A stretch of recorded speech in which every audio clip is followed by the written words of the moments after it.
Well, welcome everyone. Today we're going to talk about Flesh and Blood being a normal card game. And don't lose me there. Before we get there, I want to say thank you so much. I am working on our 2,500 subscriber celebration, which will involve a lot of stuff for you as a viewer. We're going to open 3 boxes of Unlimited from all the sets from Unlimited that we have for you guys, as well as a box of Arcane Rising First Edition, of which you'll get 4 packs thanks to a patron. So we'll get there all on outside as soon as I get all the details. I'm waiting to know when I'm going to have Unlimited boxes. Anyway, I want to talk a little bit about Monarch in the market, a little bit about Flesh and Blood as a collectible hobby. This is not the video for you if you're a player. I guess it kind of is. Players should care about this stuff. But collectors, investors, this is more of a video talking about Flesh and Blood as a collectible game and as an asset, and talking about how it's becoming more of a normal thing rather than before, where it was completely different and kind of before it was kind of like a unicorn that never went down. Or we're going to talk a little bit about what I think is happening in the world.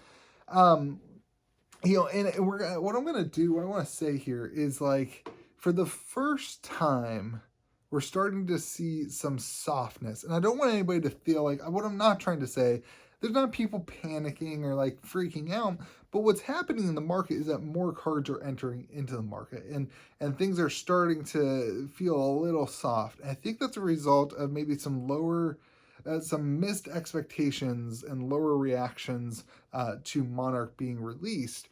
And here's what I think. For the first time ever in Flesh and Blood's history, in their long 2-year history, for the first time ever, a set has come out and the cards were worth money. George and I talk about this a lot because George will say, like, he found a couple days ago a rainbow foil E-Strike sitting in his like bulk bin because at the time that it was pulled, it wasn't worth anything. I'm talking about an alpha E-Strike. It wasn't worth a dime at the time. It was worth $5-6. Nobody cared about it because nobody was investing and buying and collecting the game. People were just playing it. It was, nobody knew if it was going to be around again. It wasn't this massive thing that had found success. Flesh and Blood has found its success. It hasn't realized its success yet. It hasn't accomplished its success yet, but it's found out that it has what it takes to be a successful game. I love the James White interview. He was talking about that a lot of card games fail, not as a result of it being a good game, but a lot of card games fail as a result of the company not being set up right. And Flesh and Blood has been realized already in the market as a fantastic game. Now the question is, does it have the legs? Back then, when these cards were found, when the cards that George was talking about, they weren't worth anything because it hadn't even been realized. It hadn't really even been identified that it was going to be a successful card game. So for the first time now, and even in Crew, like I remember when I started playing, when Crew first came out, or actually it was a little bit after Crew came out, you could still get boxes for $75 2 to 3 months after release. Cards, cold foil Majestics, the better cold foils were only $50-60. I think the Spring Tunic was $200. I think the Fable, when I pulled my Arknight Shard, it was worth $600. I mean, there was a lot. I bought my Cheyenne for $600. There was a lot of, that is a lot of value, but it wasn't this astronomical thing that we're seeing. So then Monarch comes out. And for the first time, when a new set came out, the cards were worth a lot of money. And there's a lot of speculation on them. There were people who were spending $6,500 on Fables on the week of release. Like, there was a lot of value in the cards initially. And that's what happens with a lot of card games. I remember when Magic the Gathering, when War Spark, this is actually the set that got me back into Magic the Gathering back when I was back into Magic the Gathering. And this is the set. They didn't keep me very long, now did they? That's the set that got me into it. And I remember on release day, and this is very much what happens on every Magic the Gathering release, the cards are worth a ton of money. I remember my friend pulled a pre-release Nicole Bolas, whatever, like a super expensive, it was like $90 or whatever, and he was like, should I sell it? And I didn't know what I was talking about. I was like, no, dude, it's going to be worth a lot of money someday, blah, blah, blah. Like, now that card's worth like $10, $20, it doesn't matter because so many more of them were opened and it flooded the market and it tanked, and then price memory sets in, and it's just not the demand. And, Magic has other problems, the whole standard rotation, all that thing. But in a collectible card world, I think this also happens even without that. In that when something starts out with so much value, but then you keep adding more product behind it, the value starts to crumble. Not crumble, I don't want to use that word as a negative.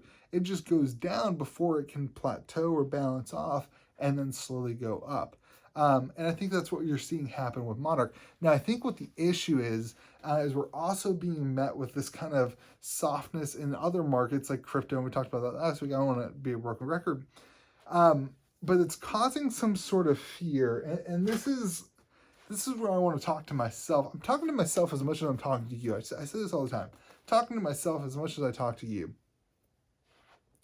There has always been a fear of a bubble in Flesh and Blood. Because the cards are worth so much money, the question is like, are we misguiding ourselves? Is there a fear of a bubble?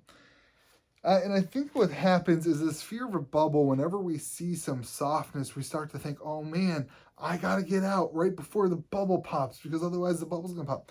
And you know what? Like, I was thinking about this today. Flesh and Blood is such a good game. That the bubble thing just doesn't make a whole lot of sense to me because everybody I talk to says, oh man, if the cards go any lower, I'm going to have to start buying. Oh man, if the cards go, because the collectible nature of the game.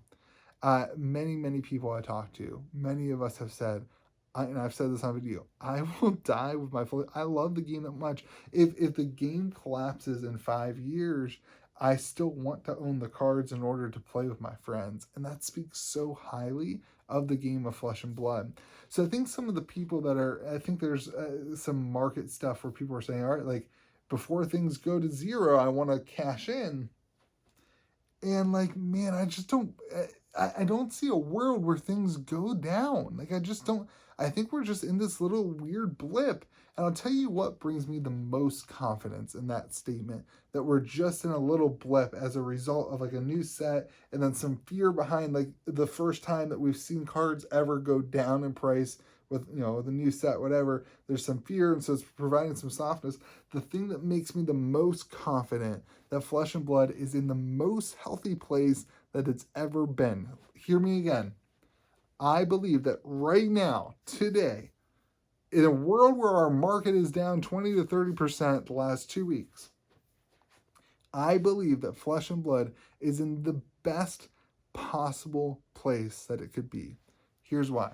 Because the players are driving the market right now. If you look at Unlimited, look at my market update videos, right?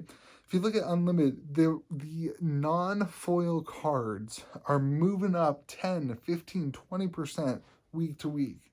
The rainbow foil is not really moving. First edition, not really moving. Cold foils, not moving. They're moving, they're just going down.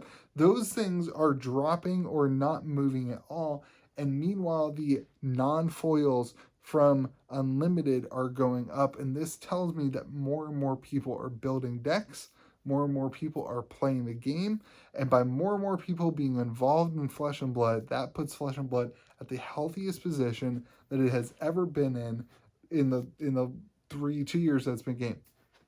On top of like that evidence, the second form of evidence is the most rapid growth rate on the Facebook, on the YouTube channels, not just my YouTube channel, but on all the YouTube channels, on the Facebook main pages, all this stuff, like the most growth that we've seen all the time. I kind of pay attention to those numbers a lot, my own numbers, because I can't stop thinking about them, but the Facebook numbers too, because to me that shows health of the game. Not that everyone is there, but that and Reddit and all the other social medias, they add up to this kind of culmination of, is it growing week to week, and what's the rate of growth?